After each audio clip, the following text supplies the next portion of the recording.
ETH 2.0 is set to launch this September, but is it going to be as smooth sailing as we think? There are rumors of a potential fork. In this video, I'm going to go over the different types of forks and how you can capitalize on this opportunity. In today's KuCoin DigiDive, I'm going to be going over what a fork is, why we may be having a fork, what this means for Ethereum, how you can protect your assets, and how you can capitalize on the opportunity. First off, what the fork is a fork. A fork occurs when there's a conflict on the blockchain. Blockchains have a set of rules that move memory between the networks, and these miners understand the rules. So in order for there to be a blockchain, all of these miners need to agree about these rules. So when someone wants to change these rules, you need to fork it. This can be either a soft fork or a hard fork. This basically indicates that there is a change to occur inside the protocol. After this happens, the developers update the software and then the new rules are reflected on the chain. If everything goes kosher, everyone agrees with it, you have a soft fork and you end up just having one chain. However, if there is a disagreement and you have the community divided where some people are like, hey, no, this is our chain, or hey, no, this is our chain. This is when you have a hard fork and it splits up into two different chains. So here's a chart of Bitcoin Cash. This is one of the most well-known forks in Bitcoin's history. This fork basically happened when the community was divided on how large the Bitcoin block space should be. This was mainly to improve the scalability of the chain. As you can see here, to date, it's not even worth 1/100th of a Bitcoin. When there was a disagreement between the community, the resolution was to hard fork, which would be splitting into two separate chains. Bitcoin Cash and Bitcoin. So based on the price action, we see how this went. But what happens if you had 10 Bitcoin before this fork happened? Well, after the fork, you would get 10 Bitcoin and 10 Bitcoin Cash. So you basically have money on both chains now. I know what you're thinking. What? Free money? Well, yes and no. Just imagine if you thought the new upgrade with Bitcoin Cash was the way to go. So you sold all your Bitcoin and threw it into Bitcoin Cash. Well, you would be down over 99% to date compared to Bitcoin. Can I get a oof? But on the flip side, if you sold it all for Bitcoin, you could have basically doubled your Bitcoin stack. Now, this isn't the only fork. There were several of them. One was Bitcoin Gold, another was Bitcoin Satoshi Vision, there's Bitcoin X. There have been so many different forks in Bitcoin's history. Now let's go and go back to Ethereum. Why may there be a fork on Ethereum? Well, this mainly has to do with the miners. Now here's a tweet from Chandler Guo. This is one of the guys who originally forked Ethereum in Ethereum Classic. He says, I fork Ethereum once, I will fork it again. Currently, the miners are all mining ETH for income. And after the merge, all of their GPU miners will now be giant paperweights.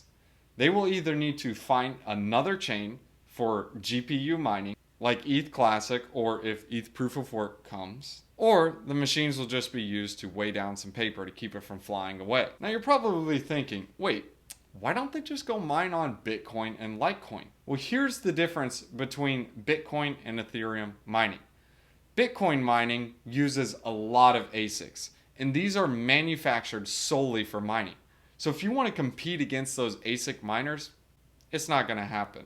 That's like me trying to handwrite a book compared to a printer that can just go bang them out. Now, the GPU miners, which are used for Ethereum, these are normally used by both gamers and miners. So these are not specifically made for mining. So the GPUs can't simply go over to Bitcoin because from a profitability standpoint, it'll basically be like pouring money down a drain because it just cannot compete. Just like if you tried to mine Bitcoin today with your computer, you're competing against huge mining factories that, I hate to say it, but you have no chance. But you can increase your chances going into a mining pool. So now with a little bit of backstory on why there is a potential fork, what does this mean for ETH? Well, if there is a fork similar to Bitcoin and Bitcoin Cash, we will have two chains, a ETH Proof of Work and a ETH Proof of Stake. There could also be other forks as well. Now, if a fork does happen, if you don't do anything and just have your assets in your wallet, it will be a seamless process. You will basically have money on both chains and you don't have to do anything with it. You'll let the community decide and you won't lose or make money in this situation. You have money on this chain and money on this chain. If one of the chains ends up going to zero, well, no harm, no foul. It was free money anyways, right? However, if you want to capitalize on the opportunity, here are some things to consider and how you can protect yourself. Here's a tweet on how to protect your assets during the Ethereum merge. This is if there is a fork to occur. This is specifically for NFTs, so please keep this in mind. As you can see here, we could see a temporary period where you can sell ETH on two chains and both have value. So you'll have proof of work Bored Apes and proof of stake Bored Apes. Now what you need to be careful of is replay attacks. This is how a replay attack can occur. If you don't transfer your assets to a fresh wallet on the ETH proof of work chain before you sell them, an attacker can replay the same transaction if the IDs match on the ETH proof of stake and they can take your assets. An example of what this would look like is if I accept a 1 ETH bid on a Bored Ape on the ETH proof of work chain, the attacker then can replay the transaction on the ETH proof of stake chain, and now he owns assets on both chains. So how would you protect yourself in this case? First, do not interact with the ETH proof of work chain. Second, if you do decide to interact with the ETH proof of work chain, create a new wallet address and then transfer the assets onto the proof of work chain into the new wallet. So this basically starts everything fresh. Now on the DeFi side, if a fork does occur, you want to manage your debt positions accordingly. If you have an open loan on Aave and there is a liquidation cascade due to some of the centralized stablecoins not being backed, I'll explain that more later in this video, then you could be liquidated and lose everything on the proof of work chain. The second thing to note is if you are providing liquidity for many of these tokens, and let's say for example you're paired with a centralized stablecoin, if this goes to zero because it's not really backed by anything, then you basically receive 100% in permanent loss and you lose everything. Now here's a little more on the comment I made about the centralized stablecoins with ETH proof of stake if there is a fork. As you can see here, Circle intends to fully and solely support the Ethereum proof of stake chain post-merge. This basically means all of the USDC that is on, well, the proof of work chain is worth zero because they cannot be redeemed and it is a centralized stablecoin. If a fork is to occur, I threw a bunch of different ways you guys can protect your assets and protect yourself and put yourself in the best situation when it occurs. So what are some strategies you can deploy to capitalize on something like this? The first is shorting STETH on the proof of work chain.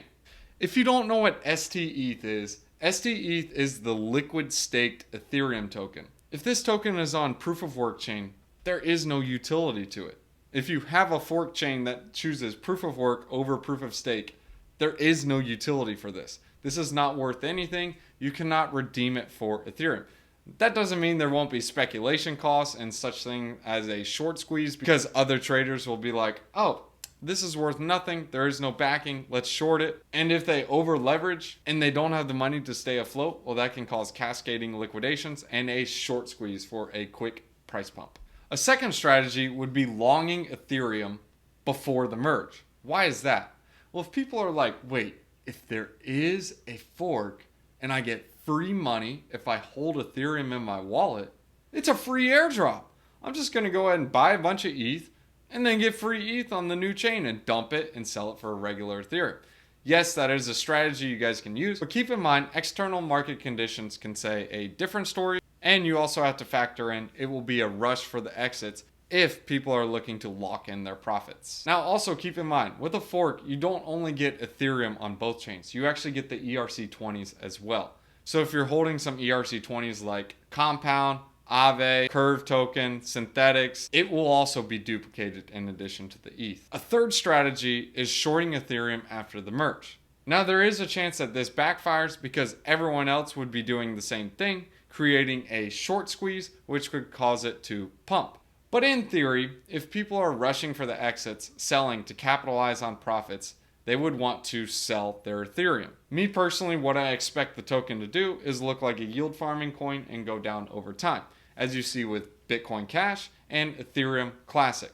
So a long-term play to this would be if there is a quick short pump into the Ethereum proof of work token would be shorting the token and buying it back at much cheaper prices. Keep in mind the risks involved with this, especially if you're taking on leverage. You can get liquidated. The price of the ETH proof of work token can theoretically go to infinity, and the lowest it can ever go is 0. So shorting is dangerous, but if you know what you're doing, you can capitalize with it.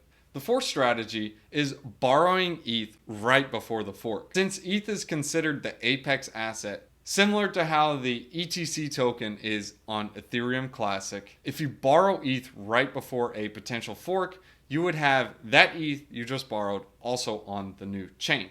Sure, you could have lent out some USDC and USDT on the main chain right before it, but remember, the centralized tokens will be worth nothing, so they will get liquidated over there. But you borrowed a bunch of ETH, so now you just have a bunch of ETH. These are not the only ways you can play the market. These are just a few of them that you guys can use. And before we end this video, I want to leave you guys with these 3 things. The first, centralized tokens like USDC and USDT will basically go to 0. Second, all of the ERC20s that are in your wallet will be forked onto the new chain. Now, whether they have value or not will be determined by the market. For the most part, they will not have monetary value. And the Apex token on the Ethereum proof of work chain would be ETH, similar to how ETC is for Ethereum Classic. Third, if you're holding NFTs, make sure you guys abide by the tips I gave earlier in this video. Fourth, manage your debt accordingly with different DeFi protocols, especially around the stablecoins being out of whack. I hope you guys enjoyed this video. If you did, make sure you smash up the like, subscribe to the channel, hit that bell notification. That way you guys are notified every time we make a new one. Let's go ahead and hit you guys with a wisdom one-liner. Proverbs chapter 12, verses 10. The righteous care for their needs of their animals, but the kindest acts of the wicked are cruel. Oof, that's rough. Be good to them animals.